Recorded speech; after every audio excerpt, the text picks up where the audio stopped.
tá, da coisa, toda vez que balança a mesa aí Ah, tá, não. Tem que deixar ela. balança a filmagem. Vai capacitado.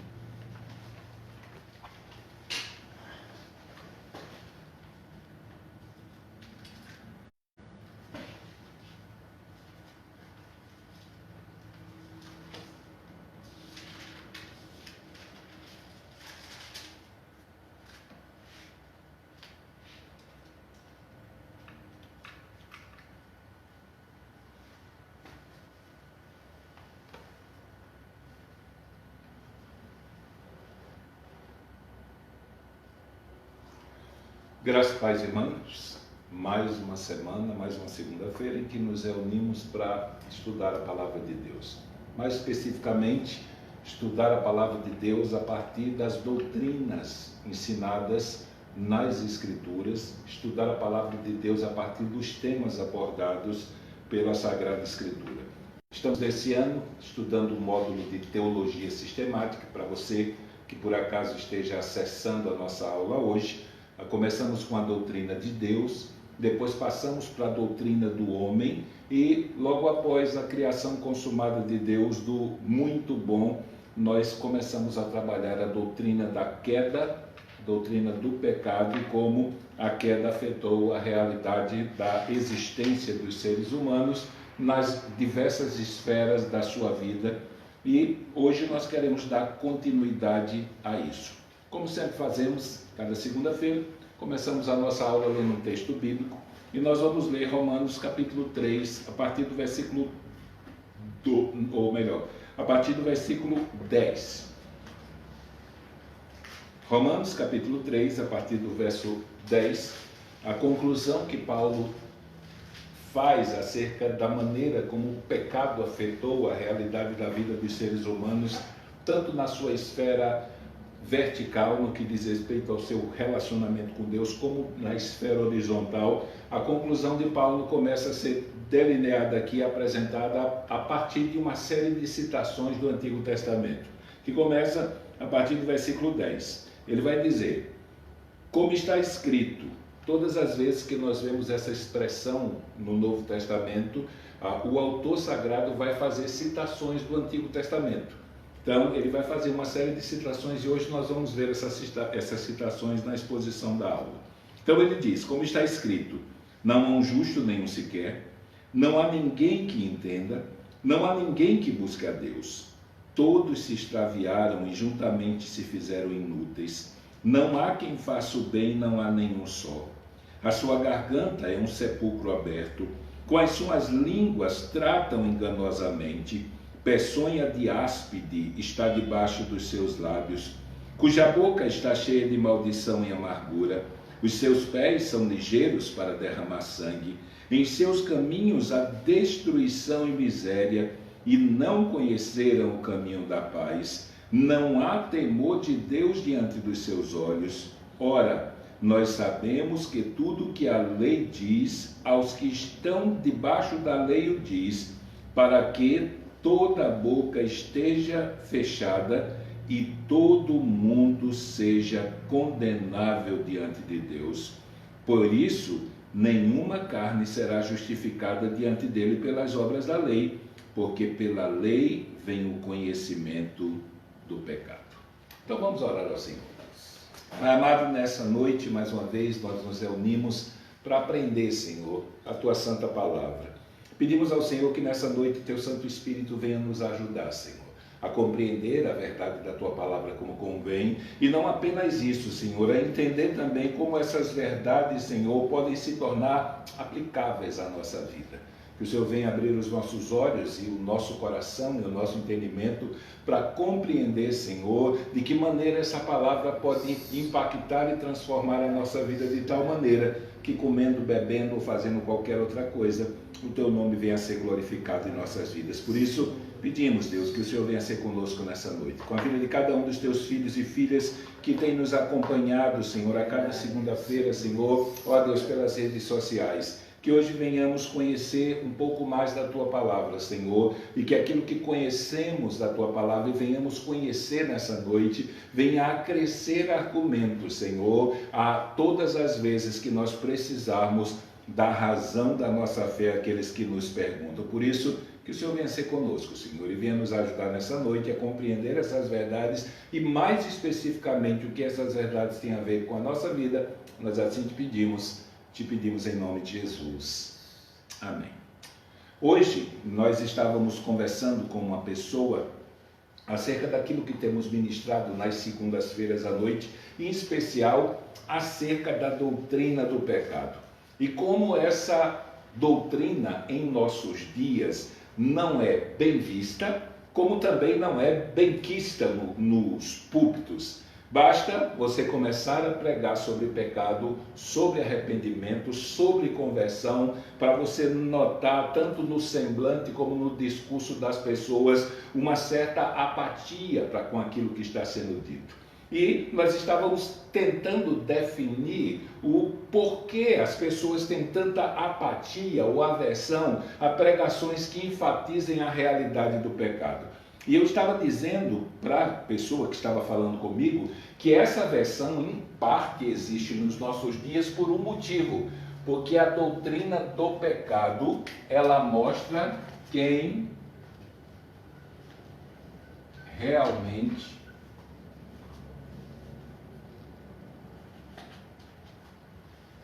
eu sou.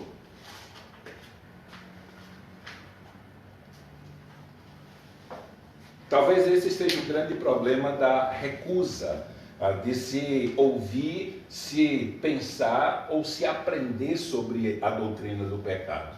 Porque normalmente nós usamos o termo no sentido contrário. Ela mostra quem são as pessoas. Mas, na verdade, a doutrina do pecado, ela demonstra de maneira clara quem eu sou. Ou melhor, ela demonstra e me apresenta uma imagem de mim que eu gostaria de ignorar, ou melhor, eu não gostaria de saber que ela de verdade existia. Como nós tratamos nas últimas semanas, é muito comum, e isso até no meio evangélico, você perguntar para alguém se ela é uma pecadora. E tranquilamente ela vai dizer: eu sou uma pecadora. A não ser que alguém seja ateu, normalmente você vai ouvir essa confissão de praticamente 100% das bocas que você perguntar. Porém, se você perguntar para essa mesma pessoa se ela é uma pessoa má, o que é que você acha que ela vai responder?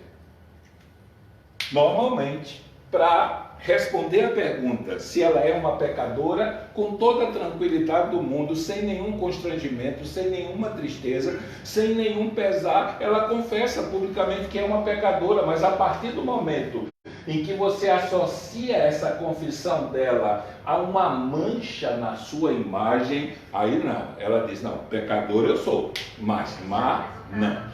Agora, é uma coisa complicada lidar com isso. Como só a Igreja Católica, com aquela tradição do Dimas, né, o malfeitor que foi perdoado por Cristo e salvo por Cristo, só a Igreja Católica que inventou essa ideia do bom pecador. Mas, biblicamente, não existe essa perspectiva. Imagine, ali vai um bom pecador. Biblicamente, se é pecador, não é bom. Se é pecador, foi responsável por todos os sofrimentos, constrangimentos, humilhações e castigos que o Filho de Deus sofreu quando veio a esse mundo. Foi por causa do nosso bom pecado que ele sofreu? Não foi. Ele sofreu por causa do nosso mau pecado. Então, sempre que tentamos lidar com a doutrina do pecado, e mais especificamente a maneira como o pecado afetou a nossa vida nas duas dimensões, tanto horizontal como vertical. Quando falamos de vertical, é o nosso relacionamento com Deus, e como na nossa esfera horizontal, na nossa caminhada, ela afetou não apenas a maneira como nós vivemos e os nossos comportamentos e tudo aquilo que diz respeito às capacidades que nós temos, como também afetou o nosso relacionamento com as outras pessoas e com o mundo criado. Então, quando nós falamos do pecado, da corrupção do pecado e da maldade do pecado, nós estamos falando de nós. De nós. A gente sempre trabalha isso da hora que estamos dando, ensinamos o ano passado, a disciplina de pregação, o módulo de pregação. Então, quando eu estou pregando, meu primeiro alvo sou eu. A pregação que eu estou pregando tem como objetivo, em primeiro plano, me alcançar. Eu não estou pregando uma coisa que serve somente para os meus ouvintes, para o auditório ou para os outros. O primeiro objeto que eu espero que seja impactado e transformado pela minha pregação sou eu mesmo. E para nós temos uma vantagem, né? Nós somos impactados e somos apresentados aquilo que vamos pregar já no momento da preparação. Então, o nosso desejo é que Deus venha transformar a nossa vida. Semana passada, você pode ver isso na página 20, começando da página 20 até a página 23, nós falamos sobre alguns temas. Primeiro, a questão da fonte do pecado, e depois falamos sobre o ensino bíblico sobre a fonte do pecado e começamos a apresentar as consequências do pecado. Porque é necessário nós falarmos sobre essa realidade da fonte do pecado, de onde se origina o pecado e mais especificamente quem é culpado dele, para que simplesmente nós não caiamos no erro de transferir a culpa e a consequência dos nossos erros para as outras pessoas. Então nós trabalhamos que a fonte do pecado, a conclusão que chegamos, é que a fonte do pecado está na capacidade que nós como seres humanos temos de decidir entre caminhos. E a partir do momento em que Deus nos fez seres capazes de decidir entre opções que nos são oferecidas, todas as vezes que nós tomamos essa decisão de maneira errada ou pelo falso caminho, então estamos cometendo pecado.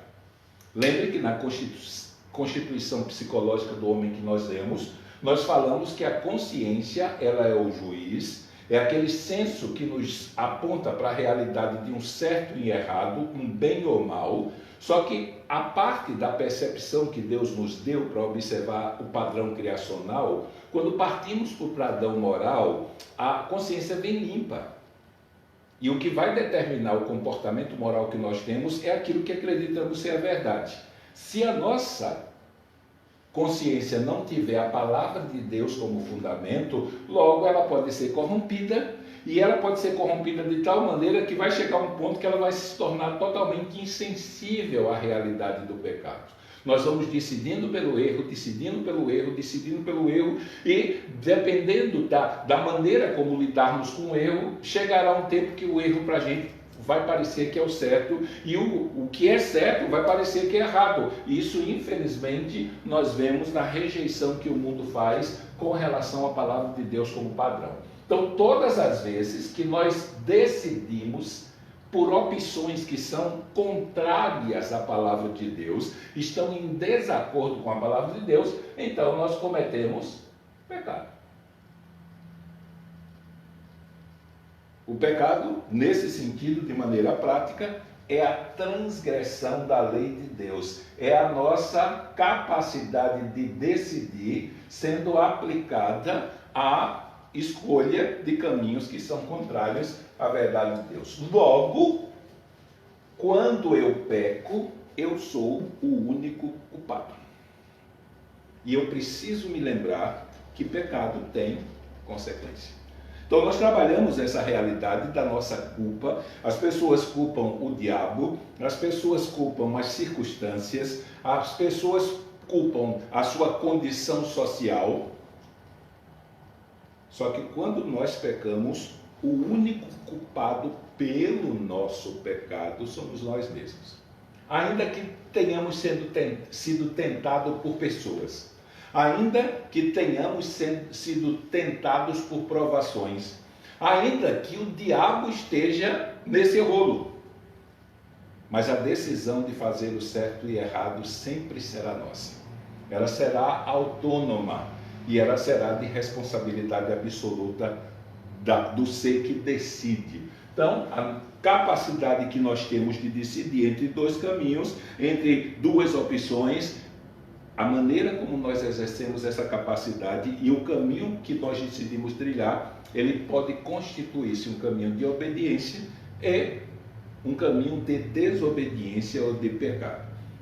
Trabalhamos a realidade que essa queda muitas vezes é proporcionada por fatores que fazem parte da nossa natureza. E nós exploramos pelo menos 3 fatores. Primeiro, o desejo de desfrutar coisas.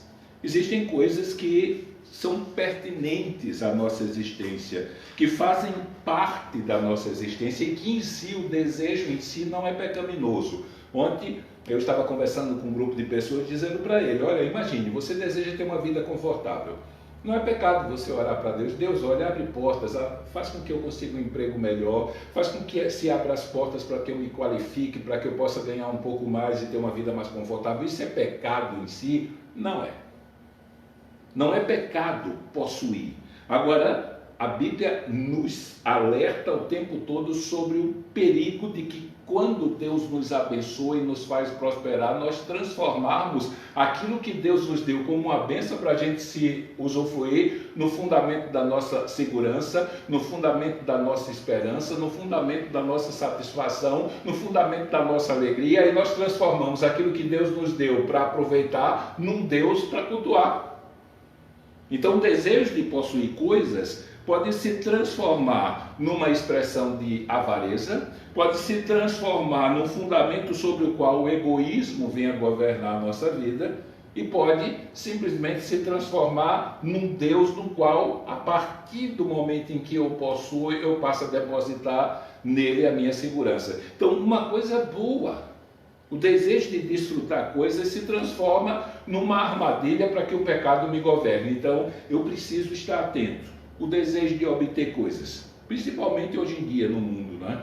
Nós vivemos na geração do consumismo e as pessoas infelizmente vivem deprimidas, ansiosas, frustradas e se tornam muitas vezes suicidas porque elas não conseguem conquistar ou obter aquilo que elas gostariam de ter. Quando as coisas dessa vida, que são temporais, que são perecíveis, que são passageiras, que vão passar como esse mundo, se torna o sentido da nossa existência, aí sim, uma coisa que faz parte da nossa natureza e que deveria ser boa, se torna um alicerce para que simplesmente a nossa vida fique escravizada. E o desejo de fazer coisas. Então, o desejar coisas, se o nosso caminho não foi estabelecido sobre um fundamento que tenha como alicerce a palavra de Deus, como disse o salmista, lâmpada para os meus pés é a tua palavra e a luz do meu caminho, uma coisa boa pode constituir-se uma armadilha para o pecado se eu permitir que a minha natureza, as minhas inclinações e motivações pecaminosas governem a vontade, a capacidade que Deus me deu de decidir. Quando eu me deparo com essa situação, se pensar que Deus tem um caminho estabelecido e a palavra de Deus se torna a seta através da qual eu vou descobrir a vontade desse Deus para que eu não venha pecar contra Ele, se isso não é suficiente, pensar em Deus e numa vida agradável a Deus para me levar a me esforçar para fazer as coisas da maneira certa e não da errada, então eu preciso lembrar que o pecado traz consequências. Pecado é a quebra de uma lei. E da mesma maneira que nós enfrentamos a realidade da punição diante da justiça humana, se eu cometo um crime, eu vou ter que pagar por esse crime.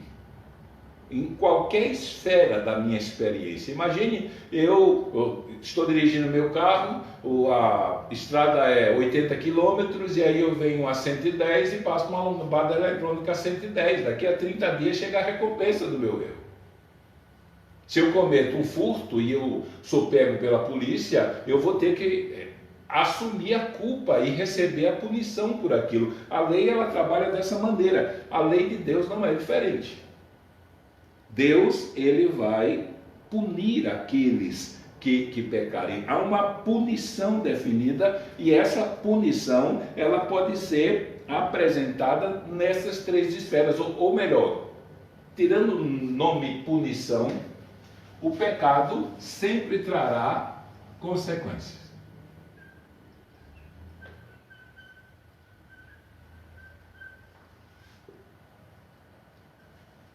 Ele vai trazer consequências no nosso relacionamento com Deus, vai trazer consequências em relação a nós mesmos,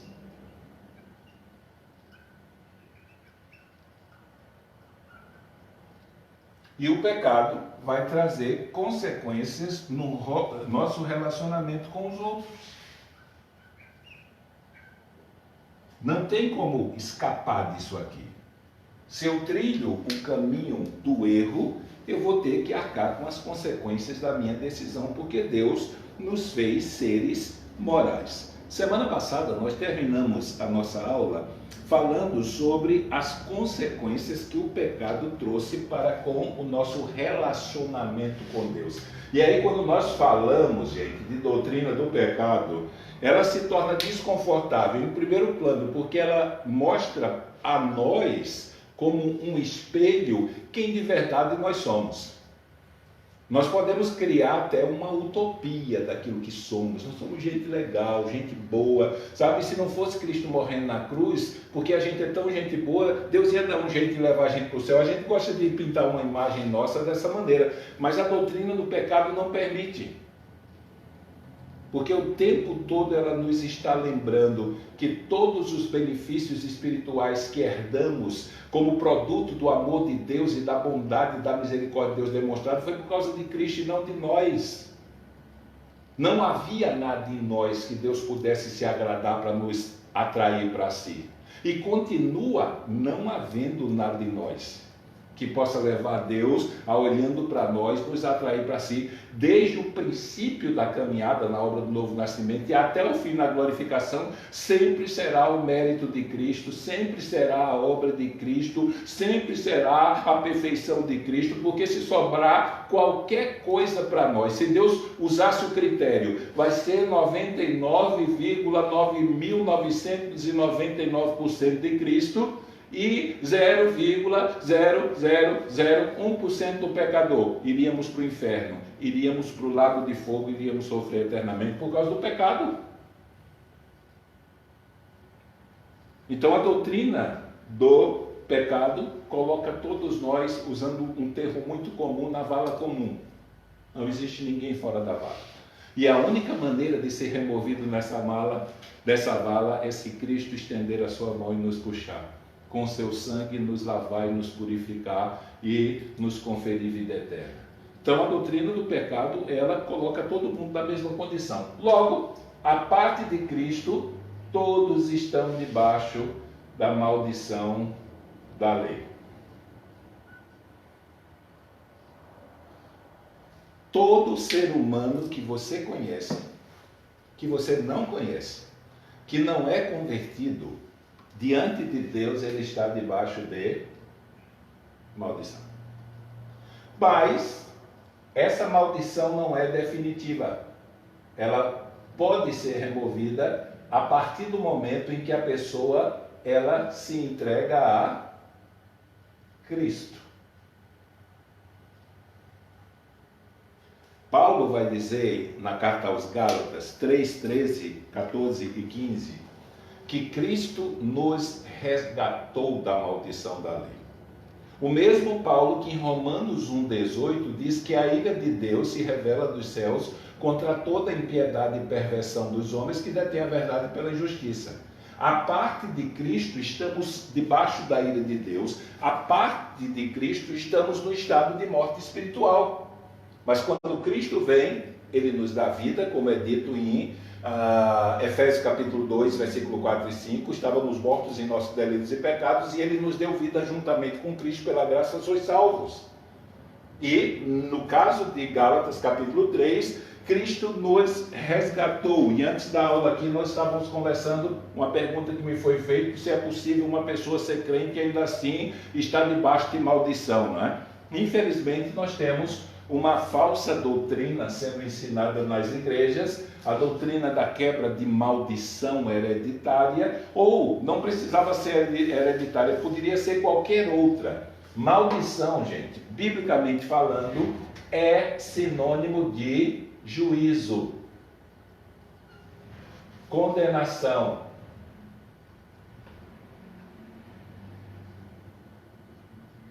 Para crente, isso aqui não existe mais. Cristo recebeu na cruz do Calvário um juízo referente não apenas à herança do pecado de Adão, mas também o castigo dos nossos pecados e até o último da vida. Em termos judiciais, ele recebeu tudo. Logo, se nós formos alcançados de verdade pela obra de Cristo, se de verdade nós cremos salvificamente e fomos salvos, essa palavra não existe mais no nosso dicionário e essa palavra também não deve existir mais no nosso vocabulário. Ou Cristo pagou e o consumado dele foi verdadeiro, ou simplesmente eu ainda não creio no Evangelho. Aí sim, se há a possibilidade de ter o mínimo de maldição na minha vida, então Cristo não está lá. Ele consertou o problema que o nosso primeiro pai teve. Então, a primeira consequência foi o fato do ser humano ser colocado debaixo do desfavor de Deus, ou do desprazer de Deus, ou se usarmos a expressão de Paulo em Romanos 1,18, debaixo da ira de Deus. Pense nisso. Todas as pessoas que você conhece que ainda não creram salvificamente em Jesus Cristo estão debaixo da ira de Deus, da maldição. E se você por acaso está me assistindo e ainda não entregou a sua vida a Jesus Cristo de verdade, você está debaixo da maldição de Deus, ainda que você abra a boca para dizer para todo mundo que você crê em Cristo e tem Deus na sua vida.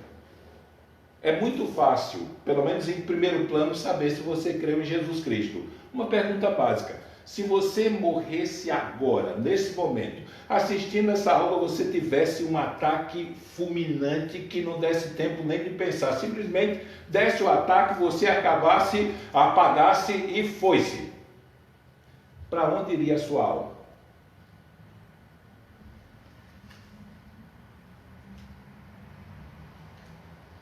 Eu esperei 5 segundos. Se você levou 5 segundos para responder essa pergunta, você está perdido. Porque quem creu salvadoramente em Cristo, salvificamente, sabe. Ele pode não saber uma série de coisas da Bíblia, explicar a intensidade da onisciência, a relação da soberania de Deus com o livre-arbítrio, ter dificuldade de falar da imutabilidade de Deus, da humanidade e divindade de Cristo, mas uma coisa ele sabe: ele era um perdido e está salvo. E ele sabe que o sangue de Jesus Cristo, Filho de Deus, oferecido por ele, trouxe perdão e purificação dos seus pecados. E pela fé conferiu vida eterna a ele.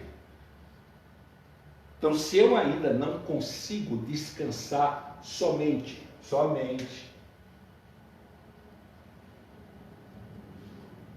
unicamente, absolutamente, e qualquer mente que você colocar aqui, na obra de Cristo como fundamento sobre o qual a minha esperança, tanto de vida aqui nesse mundo como eterna, está agarrada, então eu ainda não conheci o Evangelho de Jesus Cristo, que Paulo vai dizer que é o poder de Deus para a salvação.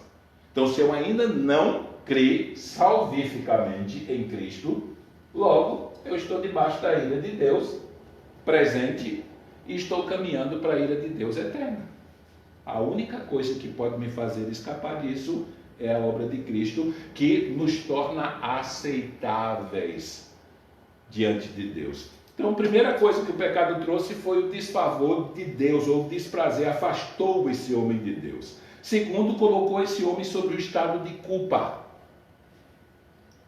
Se fôssemos usar uma linguagem legal, não é? Forense, a queda e o pecado diante do Deus justo que julga corretamente nos transformou em bandidos, em marginais diante da lei de Deus. Cometemos crimes, somos criminosos. Talvez a expressão fosse melhor dessa maneira. A menos que você nunca tenha cometido um pecado na vida. Mas Tiago vai dizer que se você cometeu somente um, isso é um exagero, né? Mas ninguém comete um pecado só. Você é culpado de tudo, de todos. Você é condenável perante toda a lei de Deus. Então, nos afastou de Deus, nos tornou culpados e merecedores de uma punição. E essa punição nós apresentamos de três maneiras. Primeiro, uma punição reparadora. Talvez essa ideia da punição reparadora, ela se torne mais clara em Hebreus capítulo 6, a partir do 12. Quando o escritor vai falar não da maldição divina ou do juízo divino sobre os seus filhos, sobre a sua igreja, mas um pai que ama os seus filhos e os corrige para que eles abandonem o erro e caminhem na verdade. Lembre que o escritor aos Hebreus é muito forte, ele diz que Deus disciplina e açoita aquele que tem por filho. Se ele não faz isso é porque não é filho dele. Mas ele não faz por um ato de vingança, ele faz como um ato reparador, porque ele diz que Deus disciplina e açoita o filho a quem ama, para que ele se torne participante de sua santidade. Então, o primeiro ato da punição é o reparador, é para que aquela pessoa, ao ser punida, ela caia na real, pense direito e mude de caminho. Há o segundo ato que nós trabalhamos de punição, que é o repressivo.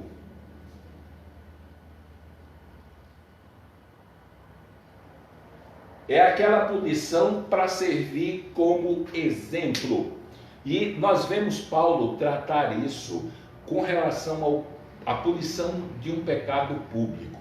Imagine, uma pessoa cometeu pecado, eu sou pastor, chega para mim, pastor, eu pequei, estou arrependido, eu quero acertar minhas contas com Deus e quero continuar firme buscando a Deus, servindo a Deus corretamente. O que é que a gente faz se esse pecado cometido não se tornou público? Nós tratamos, estimulamos aquela pessoa a confessar o seu pecado diante de Deus e aí vamos ajudar ela a trilhar um caminho que não leve ela mais a pecar. Só que a comunidade não precisa saber disso. Porém, quando alguém peca publicamente, o que nós fazemos? Além de expormos essa pessoa a uma disciplina pública, quando a disciplina cabe, ela ainda tem a responsabilidade diante da igreja, pedir perdão à igreja por expor o nome de Cristo, o nome da igreja publicamente por causa do seu comportamento mau. Então, Paulo, quando fala dessa disciplina pública que expõe a pessoa diante da igreja, ele diz que um dos motivos não é apenas trabalhar na pessoa que pecou, mas trabalhar naqueles que estão pensando em pecar, para que eles não façam isso. Eu já tive uma experiência na igreja de eu ter que disciplinar uma pessoa publicamente, e depois de disciplinar uma pessoa publicamente, eu perdi um membro na igreja. Algum tempo passou e outro membro chegou e disse que aquele membro saiu porque ele estava pensando em fazer uma coisa que não era muito correta. E ele compartilhou com outros membros que se ele fizesse o que estava com vontade de fazer, eu ia colocar ele lá na frente e ia expor ele publicamente também. Então ele preferiu sair da igreja porque ele não estava disposto a abandonar o pecado. Ele estava decidido a cometer aquele pecado. Então, nesse sentido, em alguns momentos, ele é repressivo. Agora tem o caráter do juízo, da ira mesmo, que é o retributivo.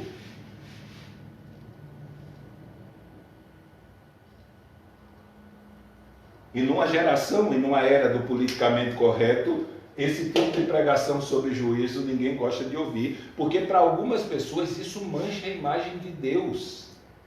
Como é que pode um Deus de amor, de graça, de misericórdia, vai chegar no fim do tudo e vai mandar criaturas que ele criou para o inferno?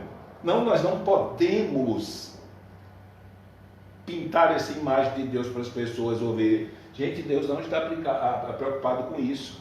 Os escritores bíblicos inspirados não estavam preocupados. Mas só no livro de Hebreus, no capítulo 10, o juízo de Deus é chamado de expectação de ardor de fogo que há de devorar os adversários. Deus é chamado daquele que vai se vingar, o Deus da vingança. Não vai ter um castigo reparador, vai ter uma vingança do Senhor contra os pecadores naquele dia. Então existe a consequência do pecado que é expressa pelo castigo retributivo que se manifestará de maneira mais completa e intensa no dia do julgamento final.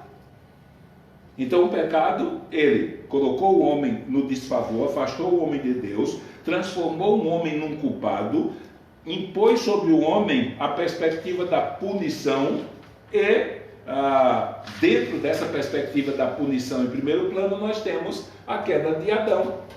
Trouxe morte. Foi isso que Deus disse no seu primeiro pacto com a humanidade. Você pode comer de todo o fruto da árvore do jardim, mas do fruto da árvore do conhecimento do bem e do mal, você não deve comer, porque senão você vai morrer. Foi o primeiro ato de incredulidade da história. Deus falou e os nossos primeiros pais não acreditaram no que Deus falou. Como consequência disso, eles caíram, desobedeceram, pecaram e Deus fez o que prometeu. E aí isso é uma coisa que nós vamos ter que entender. Deus, como juiz, não é brasileiro. Infelizmente, estamos vivendo uma época em que as pessoas não acreditam mais na justiça humana, principalmente numa nação como a nossa, diante de tantas falhas diante de nós. Porém, quando nós saímos da esfera terrena e olhamos para a esfera celestial, não devemos permitir que a nossa imaginação e o nosso coração corrompido nos faça acreditar que para Deus também no final de tudo vai dar em pizza, como ensinam os universalistas. E os mais extremos universalistas ainda ensinam que até o diabo vai ser perdoado no final por causa do grande amor de Deus, mas não é assim. Desde o princípio ele cumpriu o que prometeu. Então ele disse para Adão e Eva: se vocês desobedecerem, vocês vão morrer. E por causa da sua desobediência, a morte se tornou parte da experiência dos seres humanos. Em primeiro plano, a morte física. Paulo, ele na carta aos Romanos, ele vai usar a morte como uma referência da realidade da condenação do pecado. Porque depois de Adão, uma lei oficial de Deus escrita surgiu em Moisés. Mas Paulo vai dizer que até a lei vir, os seres humanos continuavam morrendo. Eles continuavam debaixo da consequência do pecado de Adão. Então veio a morte física, a parte da morte física, ou juntamente com ela, veio a morte espiritual, que foi esse afastamento de Deus. E esse afastamento de Deus, ele pode ser revertido a partir da fé em Jesus Cristo, mas se não, ele pode se transformar naquilo que é chamado de morte eterna, que pode ser aplicada à vida do ser humano de duas maneiras. Ou no dia da vinda de Cristo, na aplicação do último julgamento, ou na sua morte física. Em 9:27 de Hebreus, o escritor aos Hebreus vai dizer que ao homem está ordenado morrer uma só vez e depois disso vem o juízo. Acabou. Não tem purgatório, não tem vela, não tem batismo pelos mortos do mormo, não tem mais nada que se possa fazer pelo indivíduo. Então, se você aspira a ter a companhia de alguém que você gosta muito nos céus, pregue o Evangelho para ele. O Evangelho é o poder de Deus para a salvação de todo aquele que crê. É o único meio que pode conduzir uma pessoa à comunhão eterna com Deus, mais nada. Então, ou nós pregamos, ou estamos tirando dessas pessoas a possibilidade delas receberem a vida eterna. Então, se elas não crerem em Jesus Cristo salvificamente, então a morte eterna vai estar aguardando ela no dia do julgamento final. Lá em Apocalipse 20 nós vimos a realidade do juízo final das pessoas sendo lançadas no lago de fogo. Então, tivemos consequências do pecado para com Deus. Agora nós queremos trabalhar as consequências que o pecado trouxe sobre nós. Ele não apenas afetou o nosso relacionamento com Deus, mas também afetou a maneira como nós nos enxergamos. E principalmente afetou a maneira como nós lidamos com a revelação divina e com o comportamento certo que Deus estabeleceu que nós andássemos nele. Então, hoje nós queremos falar sobre as consequências que o pecado trouxe sobre nós, os efeitos do pecado sobre o pecador, e isso está na página 23 da apostila, se você está acompanhando a apostila. Se por acaso, durante a pregação, como agora, você começar a escutar alguns assobios, tipo aqueles assobios que nós vemos nos filmes de terror, estamos tendo um vento meio forte aqui, e o vento está penetrando pelas arestas das janelas, e de vez em quando dá um assobio aqui alto, parece uma flauta tocando, alguma coisa desse tipo, mas é o vento soprando. Então, se você ouvir, não é problema de internet, não é problema de transmissão, não é problema de falha, não, é justamente o barulho do vento que está muito forte do lado de fora do templo e que está trazendo esse barulho todo para nós. Quando nós pensamos nas consequências que o pecado trouxe para nós, a primeira consequência é inevitável de pensar. O pecado nos tornou escravos do erro.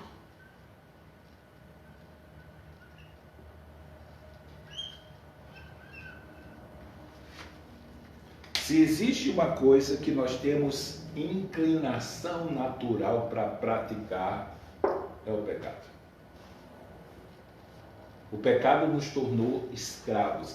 Isso é muito simples de compreender, principalmente se você que está me ouvindo, se você é solteiro, nem tanto, não é? Porque normalmente nós não gostamos de olhar para nós como pessoas que têm inclinações mais.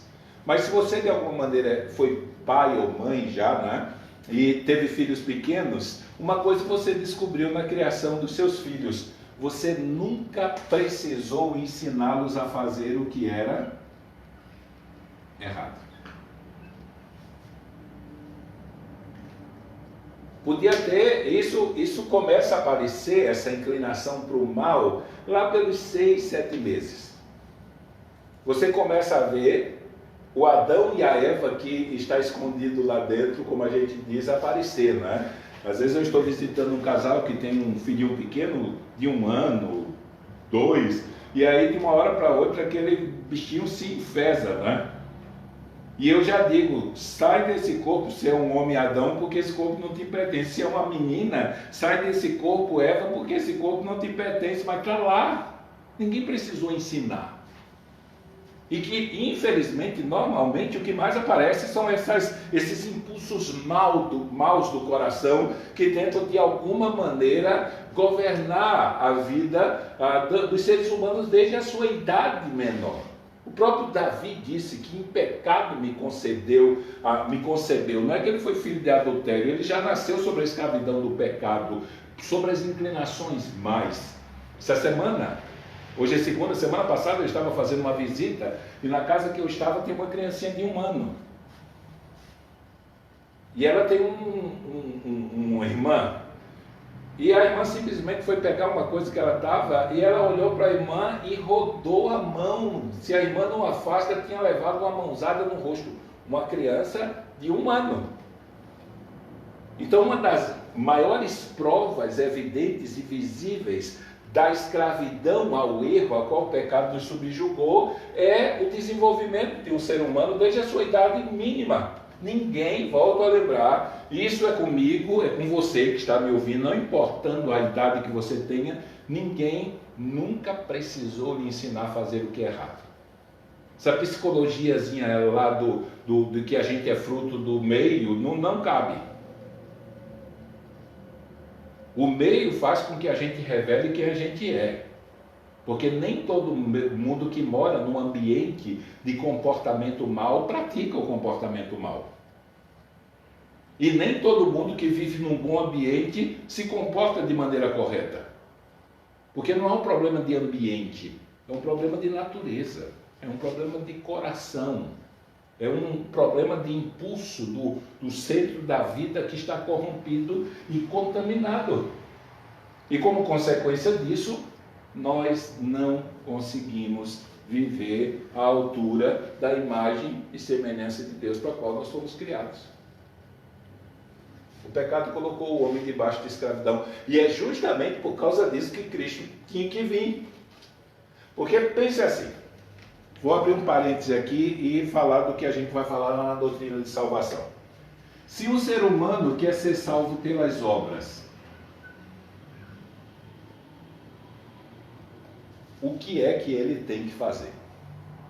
Se alguém lhe pergunta, me diga uma coisa, eu quero me tornar uma pessoa tão boa que Deus possa olhar para mim e dizer, olha, essa pessoa é tão boa que eu vou levar ela para o céu. O que é que eu tenho que fazer? Se alguém lhe pergunta isso, como você responde? A resposta básica é, você tem que nascer, viver e morrer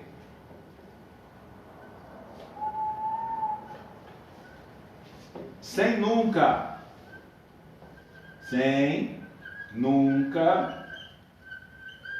haver cometido nenhum pecado.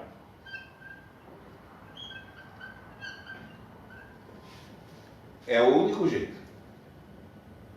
Se alguém aspira a ser salvo pelas obras, ele tem que nascer, viver e morrer sem nunca ter pecado. Só um ser humano conseguiu essa façanha. E ele é Deus também. Ele se chama Jesus Cristo. Se não for por aqui, então estamos debaixo dessa consequência. Alguns anos atrás, uma pessoa veio visitar a nossa igreja aqui. E um irmão da igreja, essa pessoa era um visitante, não evangélico, e o irmão da igreja, acabou o culto, foi lá conversar com ele e foi evangelizado, mostrar para ele que ele precisava entregar a vida a Cristo e tal. Mas o tempo todo aquela pessoa dizia que ele era uma pessoa boa, que ele não precisava se tornar crente para poder Deus levar ele para o céu, porque ele não acreditava que Deus ia mandar uma pessoa tão boa como ele para o inferno. E aí o irmão que estava evangelizando correu lá e disse, pastor, me socorre ali porque está difícil convencer aquele indivíduo ali. E eu cheguei, me apresentei para ele como pastor e comecei a falar com ele. Ele começou com esse discursinho, né, de que ele era uma pessoa muito boa e ele não conseguia caber na cabeça dele que Deus ia mandar uma pessoa como ele para o inferno. E eu fiz uma pergunta só para ele. Eu perguntei para ele que se ele fosse se comparar a Jesus Cristo, que nota ele daria a ele? Se eu tivesse que olhar para a bondade dele, para a bondade de Jesus Cristo, que nota ele mereceria? E aí quando eu disse isso para ele, ele olhou para mim e fez, pastor, o senhor jogou muito pesado. E eu disse para ele, mas o padrão de Deus é esse. Ou você se torna igual a Jesus Cristo, ou você está debaixo da condenação e vai se perder. E depois eu disse a boa notícia, foi por isso que Cristo veio. Já que você não tem condições de ser bom o suficiente, ele veio ser bom o suficiente no seu lugar, para que você, insuficiente, possa ter esperança de vida e vida eterna.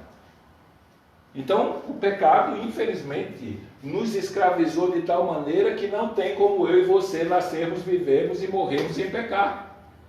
E Tiago vai dizer, lembrando ele, se você cometer um só pecado, você é merecedor de ser castigado por todos os que estão escritos na lei de Deus.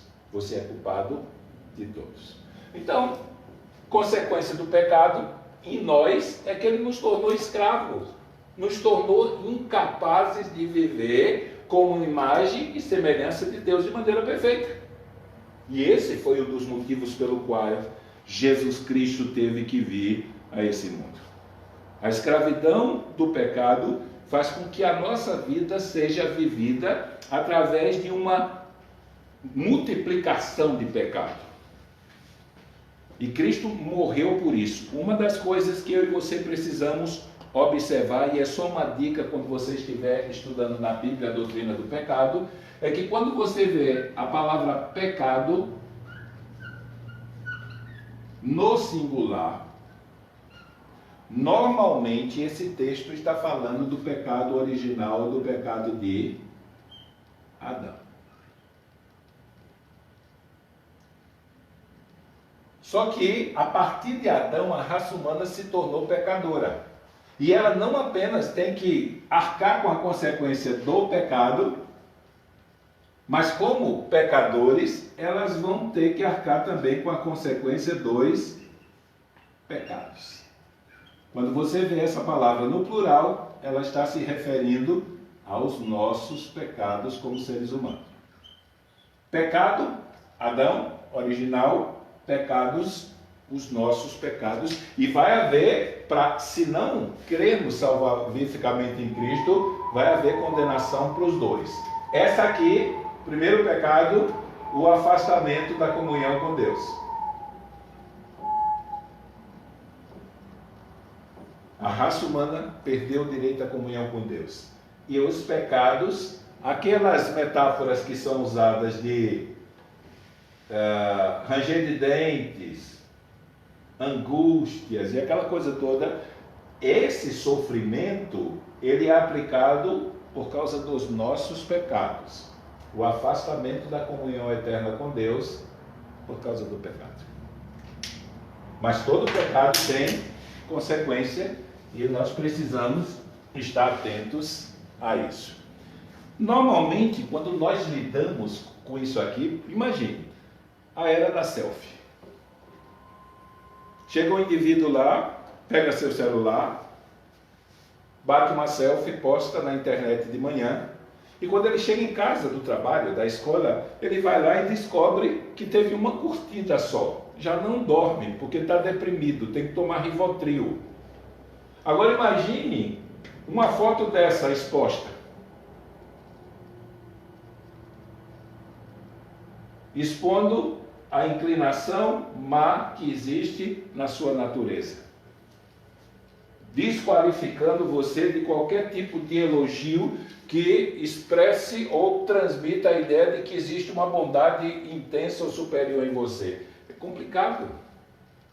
Mas é necessário que isso seja apresentado para que a gente tenha consciência das consequências e, tendo consciência disso e ansiando se livrar, a cruz comece a fazer sentido para nós.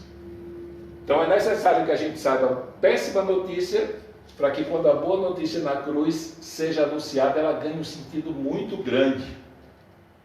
Aquela multiforme graça de Deus seja grande mesmo, aquele infinito amor de Deus também apareça, mas é necessário que nós tenhamos uma referência para que o amor seja grande e a graça seja grande. E a referência é o pecado. Então, infelizmente, nós nos tornamos pecadores compulsivos. Pecado chama pecado e leva a outro pecado. E boa parte disso é justamente por causa daquilo que falamos na doutrina da criação do homem, mais especificamente da consciência.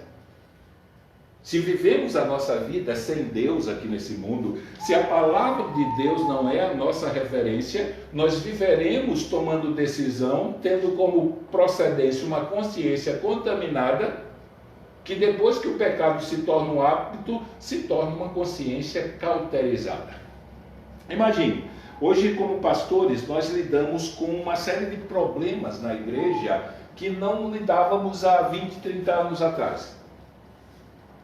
Um exemplo, há 20, 30 anos atrás, você disciplinar um membro da igreja porque caiu em adultério, ou um jovem e uma jovem que eram namorados e fizeram sexo antes do casamento, gente, isso é um horror. A igreja ficava simplesmente horrorizada. E se houvesse a notícia e aparecesse dizendo que um casal de membros da igreja se divorciou, parecia que o mundo caía. Você ia para o culto e parecia que não era um culto de expressão de alegria e de louvor a Deus, parecia um velório por causa da notícia. Aí hoje em dia, quando esse tipo de notícia aparece, até os crentes lidam como mais um. E quando um jovem e uma jovem caem em pecado sexual, para eles é apenas a prática de um ato biológico. Na cabeça deles não existe padrão, porque a consciência deles foi contaminada com erro e por causa da prática continuada dessas coisas dentro da própria igreja, a mente deles se tornou cauterizada, se tornou insensível. Não há mais horror, não é mais aquela ideia de culpa, tanto para o que pratica como para o que vê. E nós precisamos pedir a Deus e orar para que o Espírito Santo venha vivificar a nossa alma, vivificar a nossa vida novamente. E essa vivificação é justamente submeter e subjugar a nossa consciência ao padrão de Deus como padrão absoluto sobre o qual a igreja deve caminhar e crer. Mas o que nós vemos são algumas coisas que estão citadas aí na página 24. Fuga da realidade, ou seja, as pessoas querem ser vistas como boas pessoas. Elas querem que a sua imagem seja preservada. Elas não admitem que de maneira nenhuma seja exposta qualquer tipo de característica da sua natureza ou comportamento que possa manchar a sua imagem. Elas têm uma capacidade muito grande de manchar a imagem dos outros. Mas quando a dela e na dela é mexida, aí a coisa fica difícil. Por quê? Porque na verdade ela não quer assumir o fato de que a Bíblia, e eu estou falando isso não fora da igreja, estou falando isso pensando na condição que as pessoas se encontram dentro da igreja. Essa questão de uma vida que por causa da queda se tornou escrava do pecado e não consegue se livrar dele, infelizmente as pessoas não querem que seja passado. Então elas vivem como se essa realidade não existisse e elas evitam pensar naquelas consequências também. Elas nem gostam de ouvir sobre o pecado, também não gostam de ouvir sobre juízo, inferno, de fogo, tormento, angústia, ranger de dente eterno. Elas não gostam de ouvir esse tipo de pregação. Porque automaticamente, para falar do juízo ou dos castigos aplicados como consequência do pecado, é necessário que você apresente a realidade de quem nós somos como seres humanos caídos em nossos primeiros pais. Então, algumas pessoas gostam de fugir da realidade e nós precisamos lembrar para elas que o salário do pecado é a morte, está lá, Paulo disse isso, e que se elas morrerem nessa condição, sem se agarrarem com Cristo, sem perseguir a santificação, sem terem desejo no seu coração de transformar a sua vida no instrumento para a glória de Deus, elas vão se fritar. Porque essa falta de disposição de coração para glorificar a Deus é uma prova de que elas ainda estão debaixo da escravidão do pecado, debaixo da condenação, debaixo da ira e debaixo da maldição. Não é uma questão de perfeição. Todos são pecadores, mas a disposição de alma e aquilo que a gente vê na caminhada vai determinar se realmente houve aquela boa obra que Deus começou e vai completar no dia de Cristo ou se a obra não está presente. Então, ela evita falar disso. Não gosta de ouvir sobre isso e nem pensar nisso. Segundo, existe a negação do pecado. Se por um lado ela quer fugir da realidade, por outro lado ela tenta negar a realidade do pecado. Pense lá no Éden. Gente, não tinha nem natureza pecaminosa ainda nos nossos primeiros pais. Eles deliberadamente decidiram pecar contra Deus. Deus vem, chama Adão e diz: Adão, o que é que você fez? Ele disse: foi a mulher que o Senhor me deu, não fui eu. Deus chama a mulher e a mulher: não fui eu, foi a serpente. Então, desde o Éden, nós já temos essa síndrome da terceirização da culpa. Tentamos, de todas as maneiras, tentar livrar a nossa imagem de qualquer mancha que possa ser aplicada a ela. As pessoas tentam negar de várias maneiras.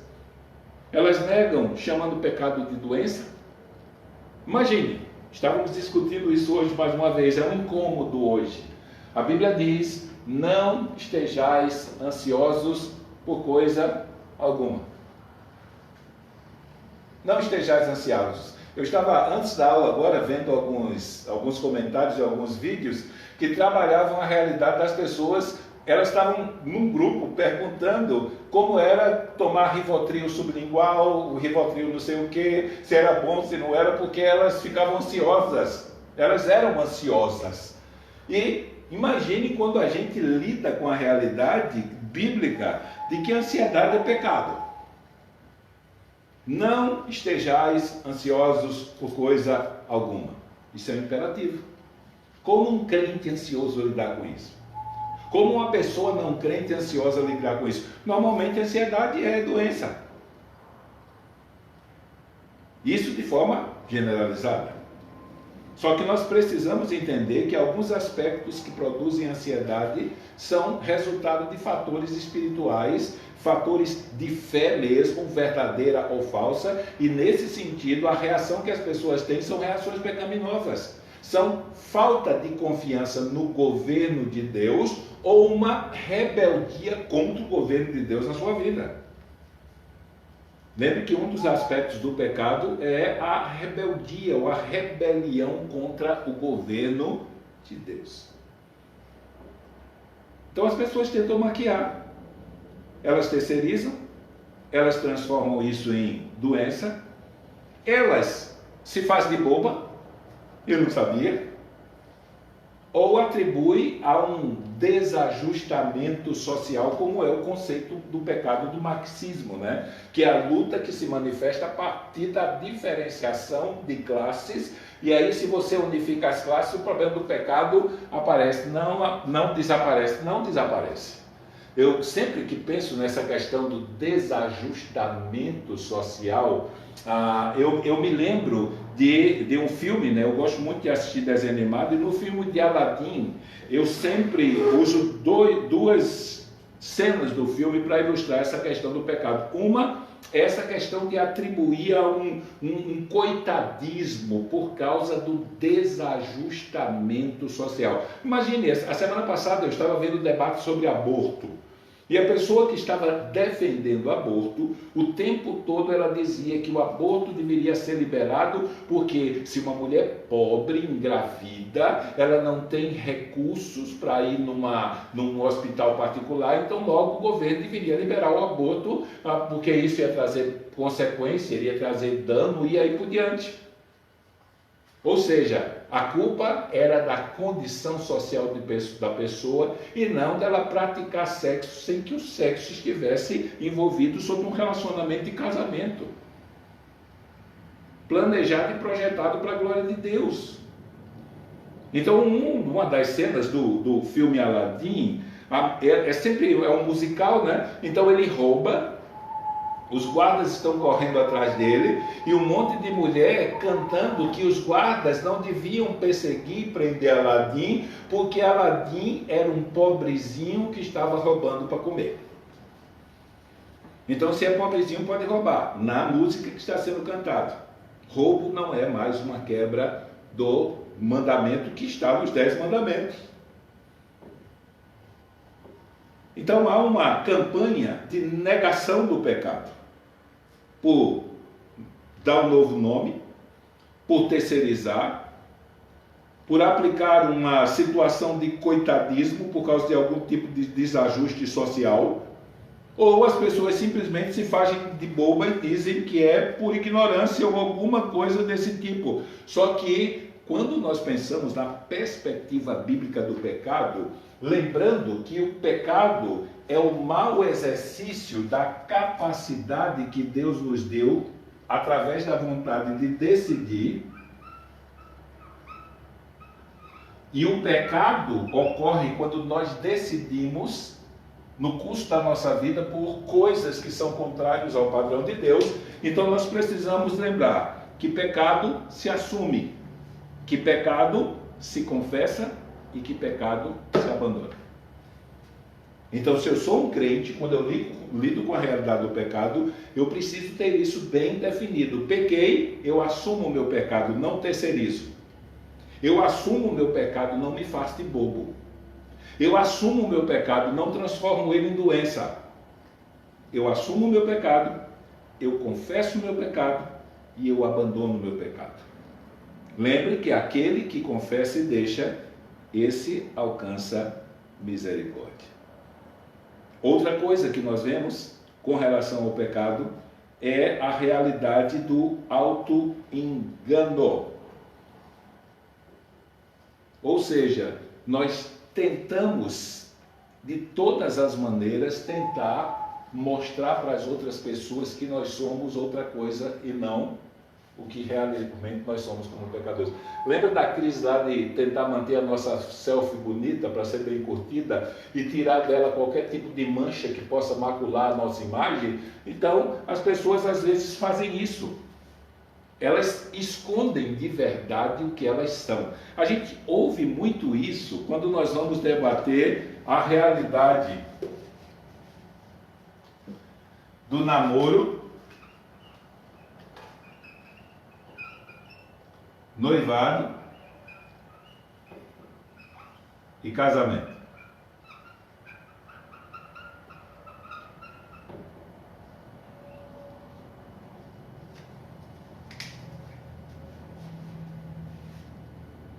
Infelizmente, hoje, se tivéssemos que construir um conceito pecaminoso sobre o nome namoro, se você pergunta, e aí, pastor, o que é namoro hoje? Infelizmente, namoro é o momento da existência de dois seres em que antes do casamento eles se juntam para se beijar e transar.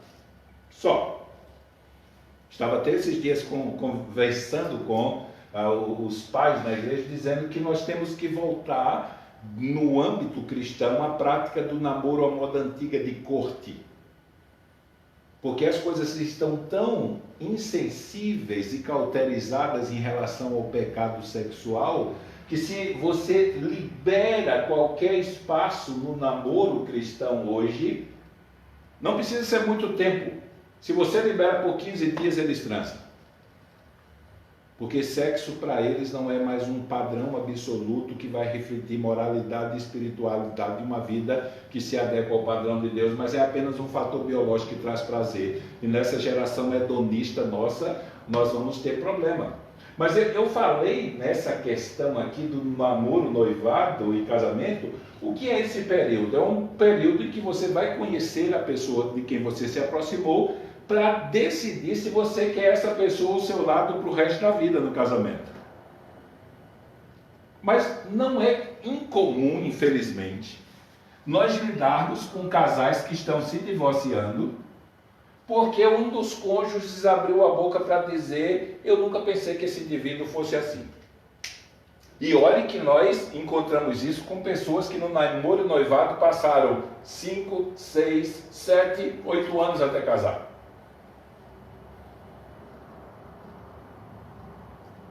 Conseguiram ser, durante esse período de 1, 2, 3, 4, 5, 6, 7, 8, tem gente que namorou e noivou no período mais de 10 anos, conseguiram ser bons atores, ou como a Bíblia chama, conseguiram ser hipócritas. Eles conseguiram esconder o mal que estava lá dentro. Estava lá. Eles suprimiram por causa para passar uma imagem diferente. E, infelizmente, muitos enxergam isso dessa maneira. Eu estive aconselhando uma pessoa alguns dias atrás que me procurou e, infelizmente ou felizmente, né, aí a gente tem que descansar no plano de Deus, ela queria casar, ansiava casar, mas acabou por causa de uma atitude que ela teve, a pessoa que eu estava aconselhando. E durante o aconselhamento, ela repetiu 2 vezes que havia acontecido o fato. O outro terminou o relacionamento, mas ela não era assim. Ela havia feito, mas aquilo não era ela. E ela veio me perguntar, a pessoa veio me perguntar, o que eu faço? Eu disse, vá lá no seu cônjuge, lá na pessoa que você estava se relacionando, e a primeira coisa que você vai dizer para ela é: eu queria te dizer que eu sou essa pessoa que fez isso mesmo, mas eu quero mudar. Eu vi que isso prejudicou o nosso relacionamento e eu quero que você me ajude a mudar. Mas chegue para a pessoa e diga: eu sou isso aí. Eu sou. O que eu fiz é por causa do que eu sou, mas eu quero mudar. Então, nesse sentido, não haveria surpresa aqui. Um relacionamento como esse, se chegasse a ter problemas, não seria um engano. A pessoa jamais iria dizer: olha, eu nunca pensei. Ela já foi alertada disso. Mas eu notei que foi um choque para a pessoa quando eu disse que ela tinha que dizer para a outra que ela era. Não vá dizer para ela que você não é isso. Você é isso. E aí, a partir da sinceridade, da exposição dessa realidade que nós vamos viver até o dia da glorificação, é que nós vamos conseguir de verdade lidar com o pecado de uma forma melhor. Então, as pessoas fogem da realidade, elas negam a realidade do pecado das suas vidas, elas criam uma imagem falsa acerca de quem elas realmente são, para que as pessoas não vejam o mal que havia, o que há de verdade dentro dos seus corações. Lembre daquela questão: se ser pecador é ser mau, logo, se eu sou um pecador e eu sou mau, eu preciso assumir isso. Eu sou tão mau que, para ter esperança de vida eterna, o Filho de Deus teve que vir a esse mundo e morrer no meu lugar. Às vezes as pessoas se tornam insensíveis à realidade do pecado. Quando elas continuam deliberadamente rejeitando o padrão de Deus e aceitando esse curso do mundo que Paulo fala lá, simplesmente vai chegar um momento da sua vida em que a prática do pecado se tornará o fim normal e elas não terão mais nenhum peso da consciência em relação a isso. Nós sofremos muito no pastorado quando temos que lidar com isso. Hoje, quando você vai lidar com um membro que caiu em pecado, você precisa de alguma maneira confrontá-lo e discipliná-lo. Essa insensibilidade à realidade da gravidade do seu ato e das consequências que o seu ato traz é uma coisa que nos deixa espantados. E mais ainda quando nós vemos essa insensibilidade e ainda temos que tratar a pessoa como se de verdade ela fosse convertida. Esse tipo de situação de incredulidade é resultado disso. Ela não acredita naquilo que a palavra de Deus ensina, tanto com relação ao mal do pecado como da consequência, e ela se torna uma pessoa cínica. E aí aparece uma figura antibíblica esquisita, que é o bom pecador. Eu às vezes fico pensando naquela tradição católica, o bom ladrão. Gente, como é que pode ter um bom ladrão? Para o mundo é Robin Hood, né? Para o mundo é Aladim. Mas não existe bom ladrão. Roubar é pecado, que deve ser assumido, que deve ser confessado e que deve ser deixado. Se essa perspectiva não existe na nossa vida, então infelizmente o nosso fim vai ser enxergar o pecado como algo bom, como foi o caso de Eva lá. Deus disse que não era para comer do fruto da árvore do conhecimento do bem e do mal. Quando a serpente cria aquele enredo paralelo, ou se nós fôssemos usar uma linguagem de pregador, aquela heresia, ela acreditou na heresia, e aí a árvore, que deveria ser vista como algo do terror, passou a ser bonita, e o fruto passou a ser apetitoso. Satanás conseguiu fazer Eva acreditar que o pecado era bom, e ele tem conseguido fazer isso com a raça humana. Só que nós temos a palavra de Deus, e a palavra de Deus deve ser o fundamento da nossa caminhada e da nossa existência. Outra coisa que o pecado gera no coração do homem, o princípio maior do padrão moral de Deus é amar a Deus e ao próximo como a si mesmo. O problema é que o pecado ele rouba do coração do homem essa expressão de amor incondicional e transforma o coração do homem num coração egoísta. Egoísta no sentido da relação do homem para com a sua vida, que nós chamamos de egocentrismo, ou seja, os seres humanos eles passam a viver como se eles fossem o centro da realidade. E ele passa a viver esperando que todas as coisas que aconteçam cooperem para a satisfação dos seus desejos. E aí ele se torna alguém afundado no egocentrismo e no egoísmo, a satisfação da vontade dele à medida. Por isso que é tão difícil nós dizermos um não hoje em dia. E não importa se é na nossa relação de pai para filho, ou de pastor para membro, ou de patrão para empregado, é uma coisa complicada. As pessoas vivem como se elas fossem o centro do universo, o centro do mundo, a realidade maior de toda a existência da criação. E se a vontade delas não for feita, se a vontade dela não for satisfeita, se a vontade dela de alguma maneira for negada, elas estão dispostas a ter reações que deixam você simplesmente de boca aberta. E isso é produto da operação do pecado no coração do ser humano. Então ele perde a sua preocupação para com os outros, ele perde essa realidade. Eu estava pensando em algumas coisas que aconteceram há alguns anos atrás. Hoje nós não vemos mais aquele conto do vigário da pirâmide, né? Parece que deu uma esfriada, possivelmente porque a polícia bateu muito em cima disso. Mas nós tivemos vários movimentos de pirâmides, né? no Brasil. Inclusive muitos crentes entraram nessa onda, começando com a Amway lá atrás, depois vieram outras pirâmides. E nós tivemos que aconselhar muitos crentes. Naquela época da Amway, infelizmente, a falta de conhecimento bíblico de alguns trouxe mais problemas de desespero, porque se circulou naquela época da Amway no mercado evangélico que quem assinasse o contrato da Amway estava recebendo a marca da besta.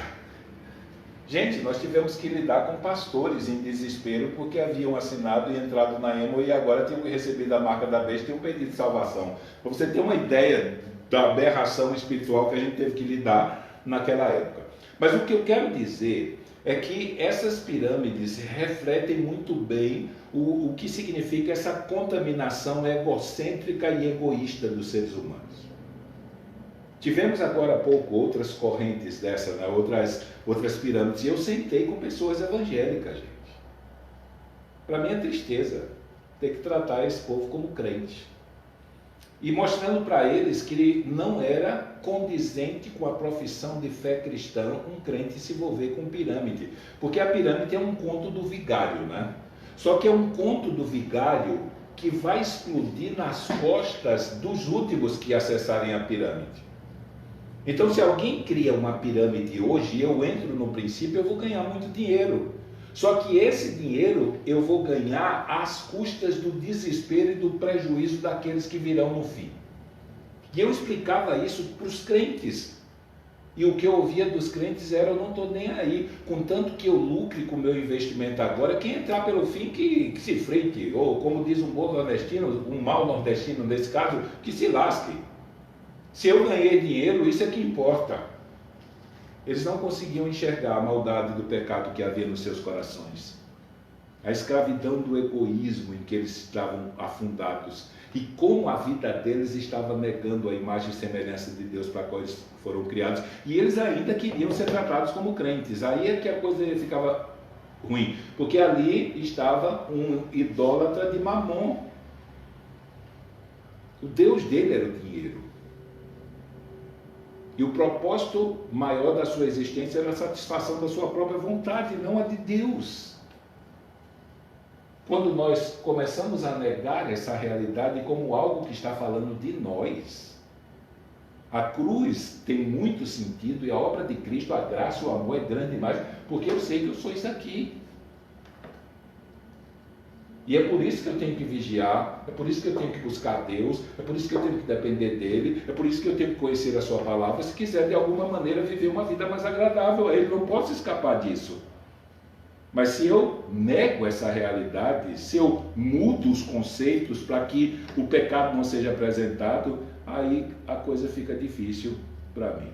Então o egocentrismo e o egoísmo entram e vem a questão da inquietação. Ou seja, aqui nós podemos aplicar essa realidade aí da inquietação no momento em que o pecado se torna um vício.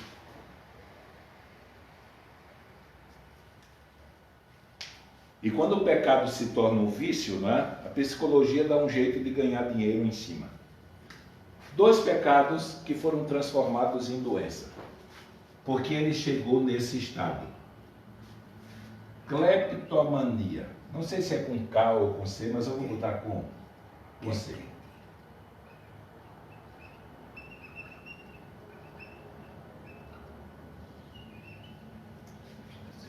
O que é um cleptomaníaco? É uma pessoa viciada em roubar. Ela é um ladrão compulsivo. Isso não é doença, é problema moral. O pecado se tornou um hábito. E de tal maneira que a escravidão do pecado se mostrou com toda a sua intensidade. Não tem tratamento humano, nem comprimido, nem remédio, ou seja lá o que for, que possa libertar uma pessoa dessa. Só a cruz. O problema dela é espiritual.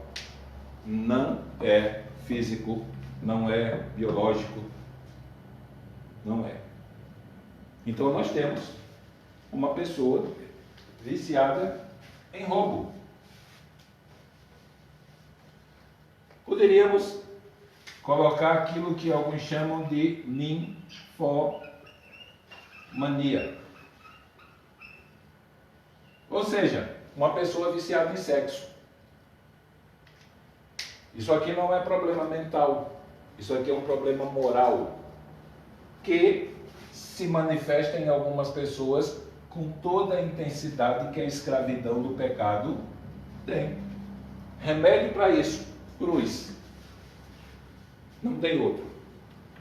Ou é Cristo para libertar do poder do pecado, ou não é. Então, infelizmente, algumas pessoas se veem escravas do pecado, e essa escravidão foi transformada em doença. Uma escravidão do pecado que é transformada em doença. Alcoolismo.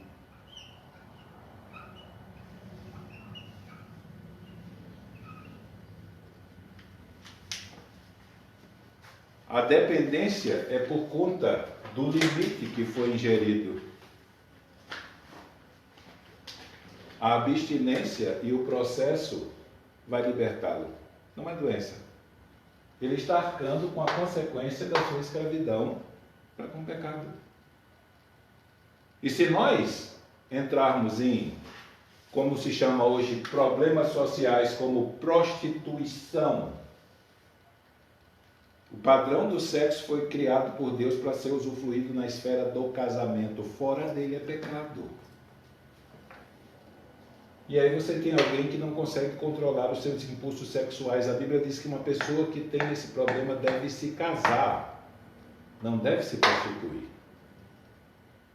Mas o mundo simplesmente ele tenta maquiar essa realidade, e às vezes essa maquiagem contamina também os cristãos. Ou seja, ele se torna tão praticante daquilo que a prática torna a pessoa insaciável para esse fato. Então hoje, nós precisamos pensar na doutrina do pecado e lembrar que nós estamos falando da gente. Nós somos potencialmente capacitados para a prática de qualquer coisa dessa. Só precisa de um gatilho. Um gatilho que acorde os impulsos maus que estão lá dentro do nosso coração. O pecado, ele traz consequências. E as consequências, elas se manifestam na esfera horizontal,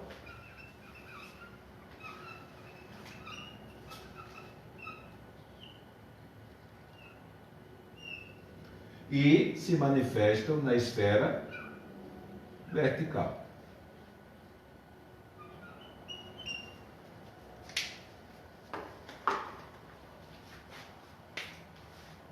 Por esfera horizontal, nós falamos da nossa relação com nós mesmos e na nossa relação com as outras pessoas.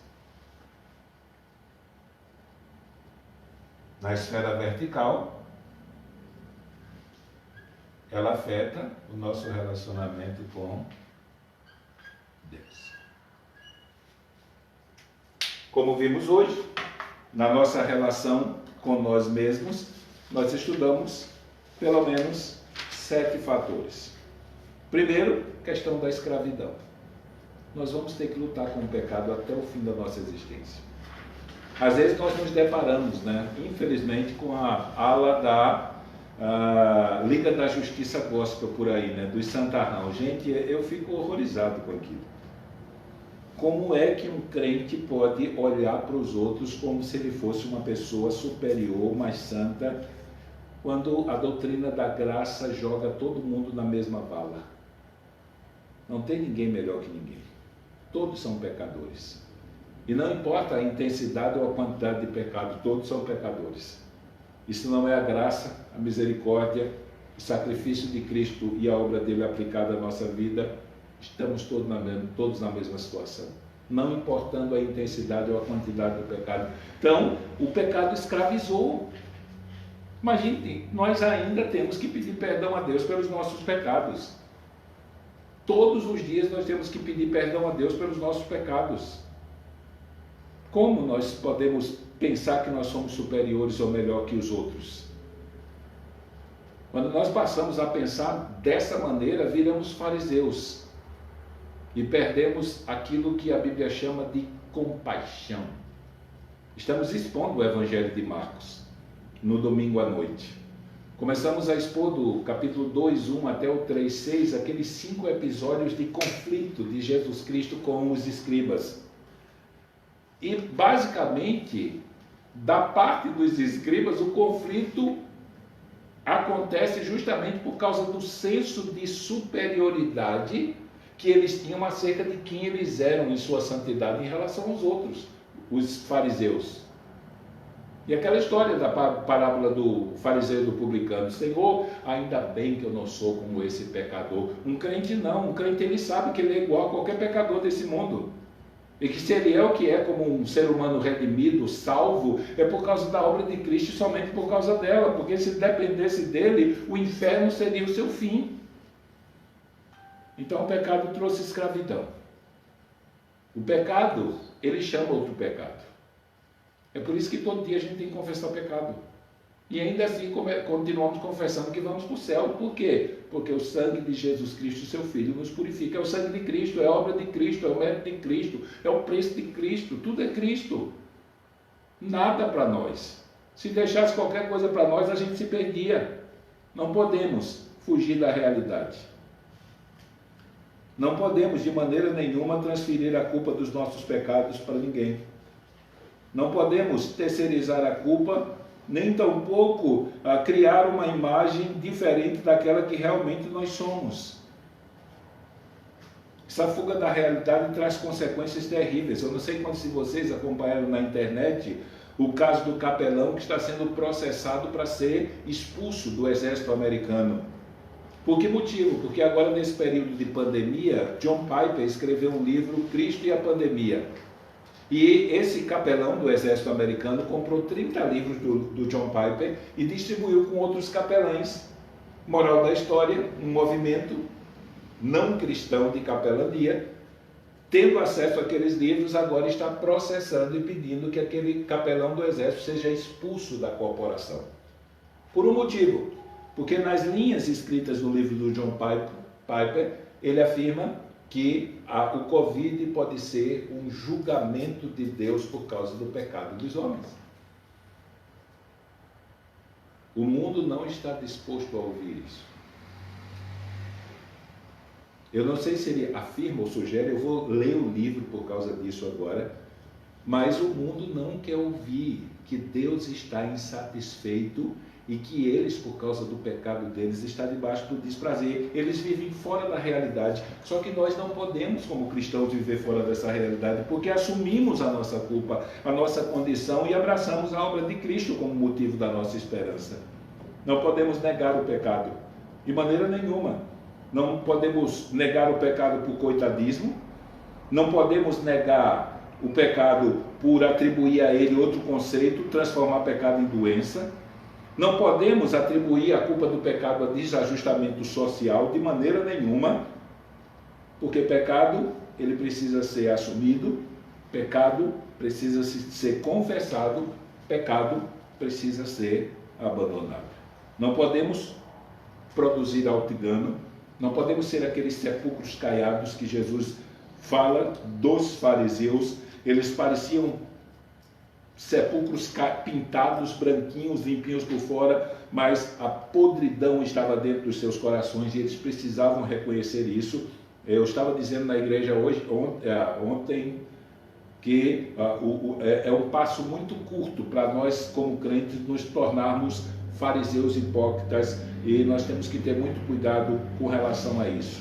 A doutrina do pecado não nos permite crer que nós somos santos demais, mas faz com que nós descansemos a esperança da nossa relação com Deus na santidade perfeita, exposta por aquele que veio a esse mundo, foi tentado em tudo e não pecou. Precisamos dar a glória de tudo com relação à nossa espiritualidade a Cristo, e a única maneira é nos enxergarmos nessa relação com o pecado como a Bíblia ensina.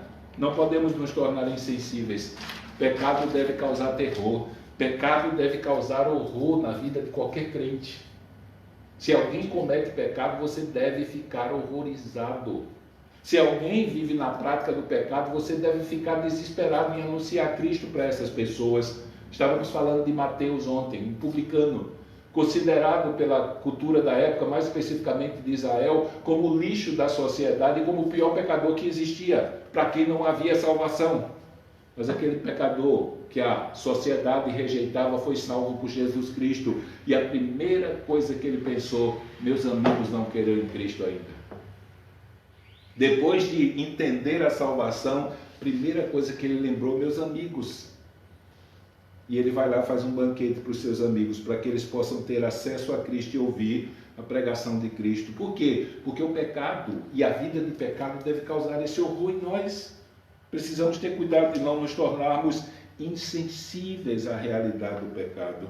Precisamos pedir a Deus para que nos ajude mesmo a nos livrarmos dessa realidade. Então, precisamos não permitir que pecado se torne um bichinho de estimação para nós. Como é dito por tantos pregadores, às vezes temos aquele nosso bichinho de estimação que nós gostamos de carregar por aí e de levar para todos os lugares sem ter o mínimo desejo de abandoná-lo. Não devemos permitir que passemos a acreditar que o centro do mundo somos nós. O centro do mundo é Deus. O propósito maior da existência é a glória dele. E o fim maior da nossa existência como seres humanos criados à imagem e semelhança dele é vivermos uma vida de obediência tal que o amor a ele seja expresso e a glória dele seja vista na nossa vida. Temos esses problemas. Não temos poder nenhum para resolver eles, para mudar, para nos libertar, mas nós temos um que fez uma obra completa e poderosa, para que o nosso velho eu fosse cravado na cruz do Calvário e nós pudéssemos viver em novidade de vida. E quando nós vamos ver essa expressão lá em Romanos capítulo 6, depois Paulo vai dizer que a novidade de vida é agora não fazermos o que fazíamos anteriormente, oferecer o corpo e os membros que Deus criou para ser a habitação do Espírito Santo, ser sempre os membros, para que as expressões da vida sejam para a glória dele e para o pecado. Então, acabou.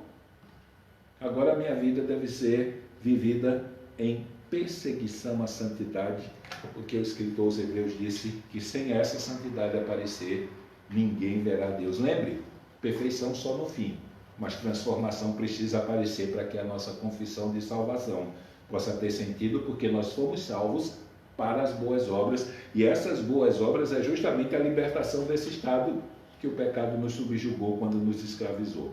Então, nós vamos parar por aqui. Para a semana, nós vamos falar sobre o efeito que o pecado trouxe no nosso relacionamento para com as outras pessoas, e se der tempo, nós trabalhamos a doutrina do pecado original e aí encerramos a parte de queda, de pecado, para entrarmos na doutrina da salvação. Então vamos orar, são 9h10, então já estamos a 1h aí, meia, 1h40 de aula. Então nós vamos orar. E para a semana nós vamos trabalhar como o pecado afeta a nossa relação com os outros. E aí, se Deus permitir, e aí podemos nos estender para a semana até às 10 horas e falar sobre o pecado original e terminarmos a doutrina do pecado, para que segunda, de hoje a 15 dias, possamos estar falando com os irmãos já sobre a doutrina da salvação e essa poderosa libertação que Deus conferiu em Jesus Cristo para pecadores como nós. Se nós somos isso aqui que nós estamos vendo, gente, foi uma obra maravilhosa. Foi uma obra maravilhosa. Sempre que pensarmos na salvação, devemos dar pulos de alegria. Não merecíamos mesmo. Não havia nada em nós que pudesse constranger Deus a fazer isso. Mas Ele resolveu nos amar. Nos amar incondicionalmente, a ponto de eu e você, que fomos alcançados por essa obra, podermos confessar que o destino da nossa existência será eternamente habitarmos em comunhão e em paz com o nosso Deus. Então vamos orar. Pai amado, nós queremos te agradecer por essa noite, por esses momentos que passamos, pelo aprendizado que tivemos, Senhor. Espero que aqueles que têm nos acompanhado tenham aprendido e que o Senhor possa estar estimulando eles a estudarem mais, Senhor. Que o Senhor nos faça voltar de volta para casa, Senhor, tranquilos, e que possamos meditar em todas essas coisas, Senhor, e elas possam servir para o nosso crescimento e possam nos dar um pouco mais de base para darmos razão da nossa fé àqueles que nos perguntam, principalmente a doutrina do pecado, que ela serve para que a boa notícia se torne não apenas boa, mas esplendidamente maravilhosa. Ele foi capaz de vir a esse mundo morrer por um pecador como eu. Eu começo a me entender, e entender a minha real condição a partir do pecado. Mas também quando eu olho para a cruz, enxergo a grandeza do amor de Deus, demonstrado por uma vida como a minha. Por isso, recebe o nosso louvor, Senhor, e a nossa gratidão nesse dia, te pedimos em nome de Jesus. Amém. Amém? Então, se Deus permitir, segunda-feira estaremos aqui. Queremos pedir a oração dos irmãos. Creio que os irmãos notaram que de umas semanas para cá, principalmente a transmissão do YouTube está sendo feita com algumas falhas, principalmente na imagem, né? Então, graças a Deus, o YouTube, se a imagem parar, o som continua normal até o fim da aula. Então, isso é uma coisa boa, mas nós descobrimos que a questão das travadas e dos problemas de transmissão é em função do nosso notebook ser um pouco atrasado para a velocidade que a internet tem hoje aí por diante. Então, nós vamos ter que adquirir um novo notebook. Então, eu queria que os irmãos estivessem orando para que nós consigamos adquirir um notebook com um preço bom, né? Estamos pesquisando, esperando aquelas promoções que aparecem um dia e se a gente perde, não compra mais naquele preço. Então eu já estou há uma semana procurando. Então os irmãos estejam orando para a gente encontrar um bom notebook com um bom preço e aí sim a gente fazer com que não apenas não trave, mas que a aula e o discurso aconteça em tempo real, né? Não é só a questão do travado. Vocês notam que se alguém prestar atenção na transmissão na minha boca, vai descobrir que o delay está dando uma falta, e isso também é problema do processamento, né? Que do notebook é mais lento do que aquilo que está sendo transmitido e dá esse conflito. Então, queria pedir oração para que nós possamos encontrar alguns equipamentos que não pesem tanto no nosso orçamento e a gente possa estar melhorando a transmissão da aula para vocês. Então, que Deus abençoe e até segunda-feira, se Ele assim o permitir. Deixa eu desligar.